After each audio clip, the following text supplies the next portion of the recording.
शुभम सर्वांना। माझ्या गुरुज्ञान चॅनलला लाईक, सबस्क्राईब आणि कमेंट करा ही नम्र विनंती। प्रेमालय अंतर्गत रोज सकाळच्या सत्रात 4:30 ते 5 मध्ये माझे गुरु महायोगी प्रेम सर्व शिष्यांसाठी गुरुकुल सेशन घेतात। सध्या आम्ही ज्योतिषशास्त्र शिकत आहोत, त्यातीलच आपण थोडक्यात माहिती बघूया। सूर्य हा आत्म्याचा कारक आहे। ग्रहांचा काहीच दोष नसतो। आपण म्हणतो की माझे ग्रहच वाईट आहे, माझं हेच वाईट आहे, त्यामुळे माझ्या जीवनात सगळं वाईट घडतंय, पण तसं काही नसतं। आपल्या कर्मामुळे आणि परिस्थितीमुळे या सर्व गोष्टी ठरतात।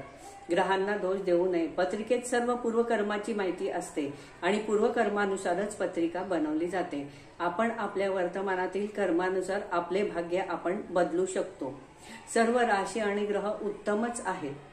कधीही कोणताच ग्रह आपल्यासाठी चांगलाच असतो। भविष्य आपल्या हातात आहे। कर्माने आपण आपले भविष्य ठरवतो। काया वाचा मनाने कर्माचे फळ हे वेगवेगळे असते, म्हणून आपण वर्तमान कर्मात जागरूक असले पाहिजे। धन्यवाद।